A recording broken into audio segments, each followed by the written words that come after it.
All right, welcome in. This is a Red October Monday Phillies special with the great Jim Salisbury. I'm Anthony Gargano, and here's the deal. Jimmy, a difficult game one. You're up 3-0. You got Ohtani on the ropes. It looks like the crowd's roaring. It looks like you're going to take game one, and then the wheels fall off. Yeah, and in a short series, I know 3 runs is not a lot, but in a short series, I think you got to close that down and you got to put it under your arm and take it to the house. And they let it get away. I think there were a lot of reasons they lost that game: offense, starting pitching, bullpen. But in the playoffs, you're playing really close games, and the offenses, they're 1-6 in their last 7 postseason games, and they've scored 2 or fewer runs 5 times in those games. So the offense has been an issue here the last few postseason series. That said, great teams lock those leads down, and it's kind of one of those losses that you kick yourself over and over and over because it's game one, because it's at home, because it's a short series. Because the Dodgers are a behemoth. You get a chance to go up on them on 1-0, and you got to make it work. You got to make it work. I know there's a lot of finger pointing going around. It's always that way in the postseason. Everything is magnified. Offense, a 2-out walk. Sanchez issues a 2-out walk in the 6th. That was really damaging. That opened the gate for them to, get back into that game. Not that they were out of it being down 3 runs, but that led to 2 big runs. I have a tough time blaming Sanchez when, not blaming him. I'm just saying there was a lot of reasons they got back into it. I hear you. And the walk it always comes around to kill you in playoff games and later innings. I don't take him out. I look at that spot and it's him versus Call. I give him that hitter before I do anything. I didn't like going to Robertson there. I thought the up and down at 41 years old was too much. I would have left in. And plus I like the matchup better. I know Robertson winds up getting Muncy, but you knew Roberts was itchy to get Muncy in the game, and I don't think he wasn't going to pitch hit Page for him, so I wouldn't have done it. Yeah. Well, so you would have kept calling the game and had Sanchez finish the 6th. Correct. Have not taken him out. Right, and then start Strom with a fresh inning. Start Strom against the 2 righties. You got to get him to. Well, it would have Ohtani. been 1 righty, right? Because it would have been. They wouldn't have pinched. No, it would have been 2 righties. Pages and Smith was in the game at that point. Right, because for Royce Felt, yeah, I would have done that because I got Ohtani coming back on as the 3rd hitter. I would have done that. And Strom is, he's got actually good numbers against righties. I know. He's been a starter in his career. He kind of is, what they call neutral splits. He could have done that. Why did he do that? They signed David Robertson for a reason, to pitch in that area of the game. And I still think he trusts David Robertson's experience. Now, that could all be out the window for game 2 on Monday night. Where that trust is now, we're going to find out. He's not going to admit it, but we're going to find out in action. We could see Orion Kirkland now in that pocket. And I think that has a lot to do with some of the reasons for some of Thompson's decisions in game 1 is that, Orion Kirkland just didn't earn his trust in the month of September. That said, he's had 2 good ones now, the last day of the season, and he pitched pretty good, behind the other night. So, and I didn't think he would trust him in that pocket because they were still ahead. He went with the experienced guy. I personally don't think it's too much to ask a guy who came in for 6 pitches to sit down and then go back out there. But, Robertson, he didn't get the job done. And we can pick apart our manager's moves all the time. Sometimes it's up to the athlete to get the job done. And it didn't happen there. That was very, very big. Yeah, I hear you. My only, and I'm a Topper guy, but my only issue with Topper is, it goes back to the Wheeler. I'm still not over the Wheeler yank. I need Nobody is. my starters, man. I'm sorry. I push my starters. I especially when I trust them more than I trust bullpen pieces. Yeah, especially you look at. I mean, you make the point. You trust your starters. I mean, Sanchez is going to finish number 2 in the Cy Young race, but to me, he was really teetering in that inning. And I need more out of my starters too. I need to be able to get through the 6th. I don't think that's a lot to ask to get your starters. It wasn't like he was dying out there. I got to give him. To me, he earned another at bat. He earned one more hitter. Like he earned call, right? So that's what I would have. That's why I stay with him. It's a great baseball discussion. The 2-out walk, man. You can't walk people with 2 outs. You can't. And David Robertson hits a batter. Free passes always come back to bite you. Yeah. At this time of year. So, yeah. He really ran his bullpen in a very interesting way. Trying to get Robertson and then go to Strom. You wonder who was next. Maybe it was going to be Ranger. He wouldn't admit to that, but it was, you could see, maybe Ranger was going to be the bridge to Duran. Maybe he was going to consider Duran for more than 3 outs. But in the end, you could pick apart these decisions, and they let the lead get away, and they might end up ruining that day because they have never won a postseason series when they lost game 1. And to your point, what you started about was the hitting. The fact is 1-6 over the last 7, and you haven't scored a lot of runs. Your big guys, 1 for 11 at the top of the order, Jimmy. Yeah, well, in that game with in a high strikeout total, Schwarber and it's going to happen. He can be a feast or famine guy. Sluggers are like that. He just missed one early in the game. I think you look at Schwarber. He's 2 for his last 20 in the postseason, going back to last year. I know. Turner's 3 for his last 18. Bohm is 1 for his last 15. That explains a lot. And game 2, it gets no easier. You got Blake Snell, who manhandled you 2 weeks ago, 2.5 weeks, 3 weeks ago in LA. He's a guy who, they swung and missed like 23 times on Ohtani the other night. 23 times.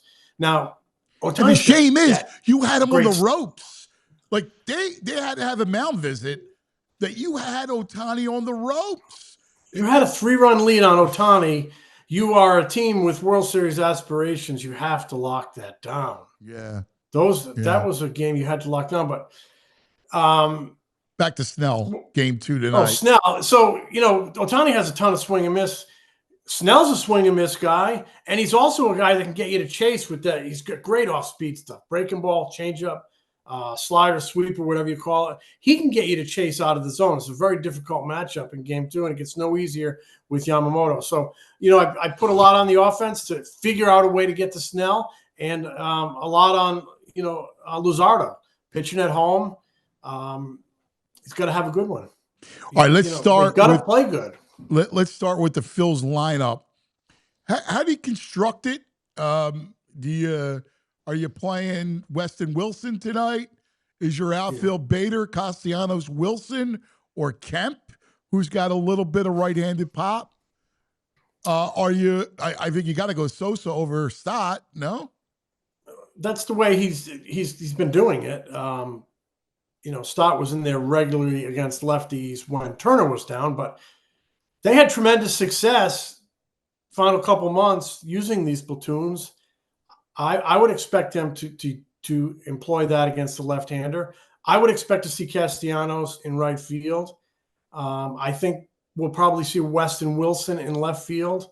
I'm not sure they're ready to put Kemp's defense out there. He hasn't played a lot out there. But he becomes a good bat off the bench. But the question is Bader going to play? He leaves that game with a tight groin.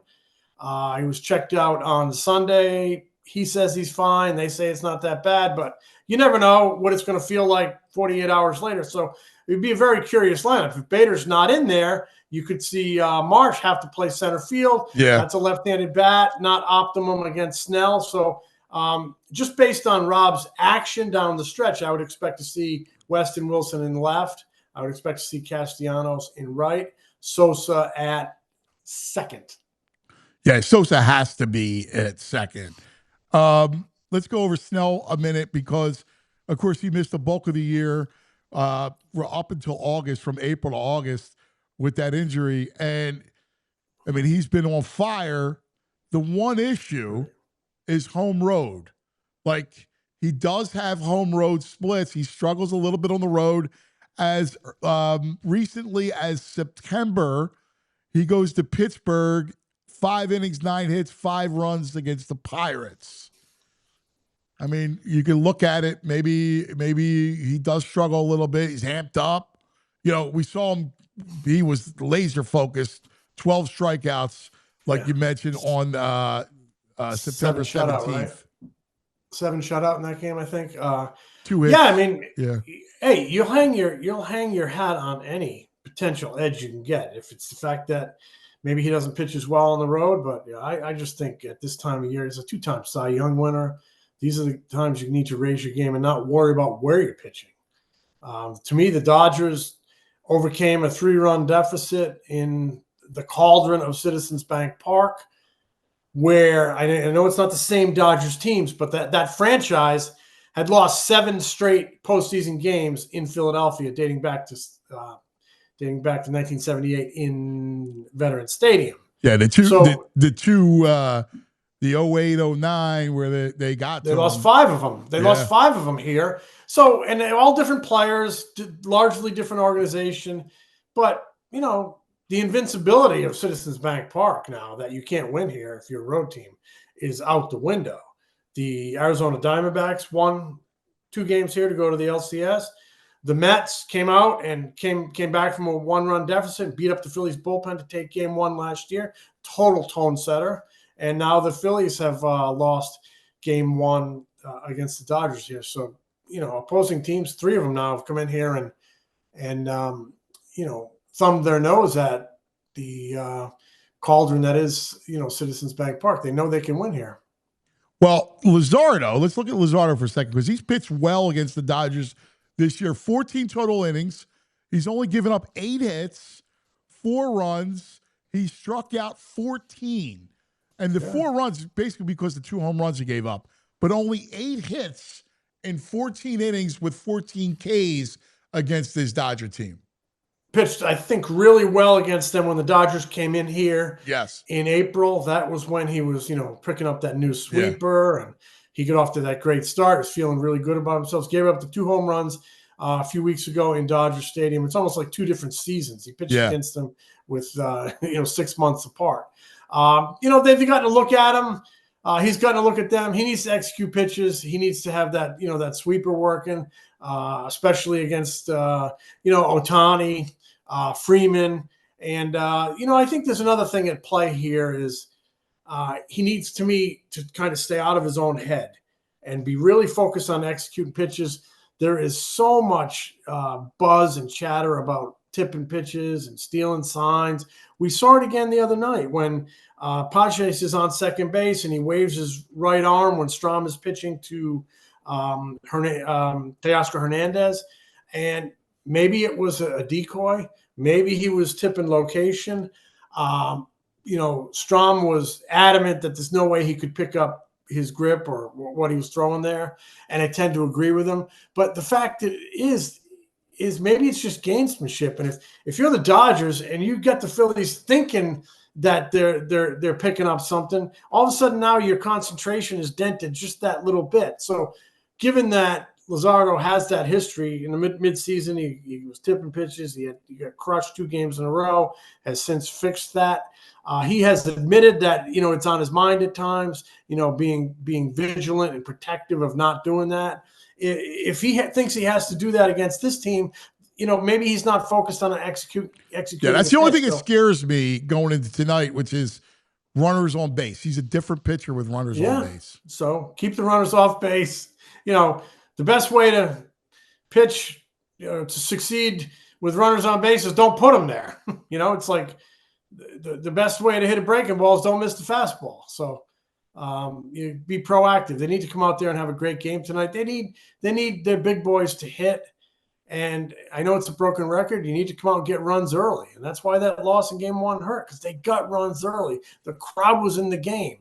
But, Ohtani, what a pro, man. He yeah. buckled down. Yeah. Had that one tough inning. Otherwise, he was dominant. Like I said, 23 swings and misses, 4 1-2-3 innings. Yeah, my only fear with the offense is down a game now in a short series. Do they grip the bat tight, right? Like against the Snell, they've been prone to do that. So that's the only thing that scares me. And again, with the Dodgers bullpen, I know they're different because you have all those starters to go to. You have Glass now and Sasaki and all, but they're still not used to pitching regularly out of the pen. So you got to try to chase Snell. He can get his pitch count can be high. So I think it's imperative they have to be patient, Jimmy. Yeah, but you can't fall behind this guy because he's great. He's got great stuff. You have to be aggressive when he's in the zone. If he's in the zone, you can't miss it. It's never been a big fan of the word patience when it comes to a hitter. I prefer selectivity, and I know I'm splitting hairs, but because if you get a meatball early, you're going to pound it. I get you. I'm going to let that one go by. If you're looking at it, get me over fastball. Yeah, all right, strike one. So go ahead. Well, you get my point. I do get your point. He's the guy that will get his pitch count up. So, you can't be chasing. You can't be chasing. That goes for any pitcher. But this guy has he gets a lot of hitters to chase. Look at his swing and miss numbers. Look at his chase numbers. They're exceptional. Yeah. So, and we know this lineup, Castellanos. And they all know it. You can't get yourself out. And you make a really good point about pressing. They pressed like crazy against the Diamondbacks in game 6 and 7 in 23. They pressed like crazy in game 1 and most of game 2 against the Mets last season. And if you don't believe me, go back and look at JT Realmuto's quotes that when they finally scored some runs late in that game, when they finally won that game, he said, okay, now we can breathe. It was like we put a lot of pressure on ourselves coming into this game. And now being down a game, it's only human nature to put pressure on yourself. And they feed off the crowd, yes, but they also know how bad that crowd wants it. And when it gets quiet in there, it affects everybody. So early lead, don't press, get the crowd into it, and try to make something happen. But it's a must win game. Yeah. I mean, look, I look at Seattle last night. They lose the first game at home. They're staring up at Scooble, right? They wind up scratching a couple home run. Polanco gets him twice. They wind up 2-0. They blow the lead in the ninth inning. It's 2-2, and they're able to win it in the bottom of the ninth. Look, that's the recipe, man. Like you gotta whatever it takes. You gotta scratch it up. This is a very, I think, important game for not just the series and tonight, but for this whole group. Like, this is a group that knows it has to win. And if you lose this series, what happens?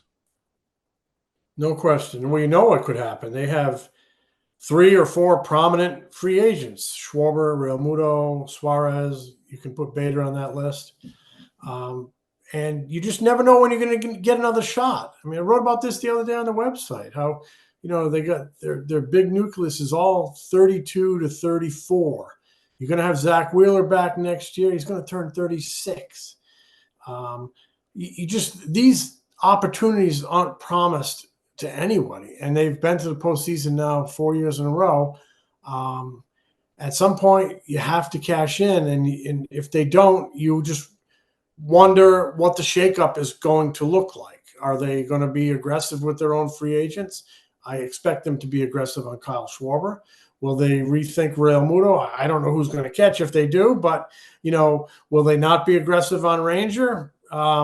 Will they, consider other changes in other areas of the ball club? I don't know. So you're right. This, obviously this is only game 2. A lot can happen. They're still a good team. I was talking to a scout friend of mine from another team this morning. He's like, yeah, they're still a good team. If they get it going, they can grind up people. Well, it's time for them to do that. But you're right. Lose game 2, it becomes harder to win this series. Lose this series, you wonder what's going to happen this winter, and where they're going to look to change the mix. Because even if they didn't win, or even if they won, I thought they were ripe for changing of the mix here and there. So there'll be some things going on if they don't lose it. And this being the last home game, you never know. It could be the end of an era for some guys. Hey, not to be sour grapes, but man, this should be a 7-game series. Like, do you think MLB will look at this round and ultimately expand it? I do. I've heard rumblings to that effect. They got a CBA coming up after 27 or after 26, after next year. So yeah, I think they could address it. They might have to nip down that regular season a little bit, and that would be where the rub is, because you have to prove to the union you're not going to cut revenues, and they you go back to 154. That's like 5% of the season. Does that equal 5% of the revenue? The union's not going to go for that, so they have to convince the union that there'll be no shrinkage in the revenue. And I think they can do that because playoffs make money. And yeah, I think it'll be more of a true test of who's the best team. And I think a lot of people inside baseball want it, because these short series can be very dramatic, very volatile. But baseball people are it's just the nature of the game. It's a test of 6 months. You built around 3-game series during the season, but you built around 7-game series for the big prizes, and I think that might be what we see. I mean, and the other thing is, I still don't like a bye. I just don't like a bye. You never come out like you shouldn't take off a week.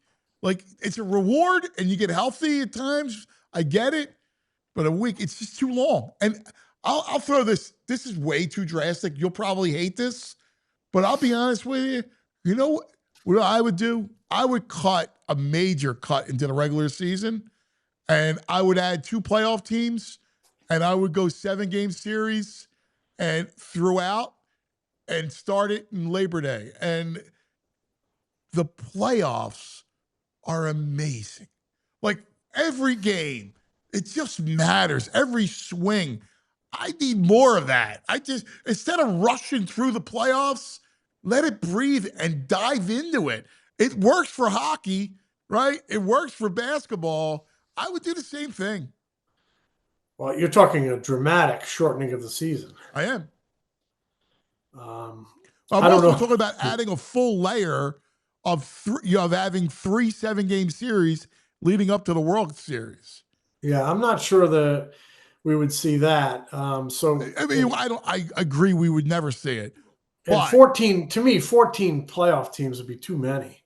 We already got, the Cincinnati Reds were in there. That's, you want it to be, that's 6 months. You're weeding out the. Well, that's why you shorten the regular season. It's not a 6-month. Yeah, I think they could go to a 7 games in this round, with a little trim, a little trim on the season. Yeah. I don't think it would have to be dramatic. I mean, I just don't want to see them start too early in March because it's so cold. Yeah. We're already starting in March, and I just detest November baseball, and they're getting it over before then, or maybe November 1st, I think might be Game 7 of the World Series this year. But they got to figure out a way. And then you get the whole thing. It puts a lot of stress on the arms. You only get so many arms. I agree. No, I always use that Madison Bumgarner example. He pitched a lot of October baseball, and he kind of hit a wall when he turned like 30 or 31. But I'm sure he would do it again. He won 3 rings, and that's what it's all about. But, All right. Well, the journey hopefully continues. So when we talk tomorrow, hopefully we're talking 1-1. You got it. Well, can't wait. Let's see what happens. Jimmy Stakes. Here we are. This is Red October Monday. Look forward to tonight. Go Phils.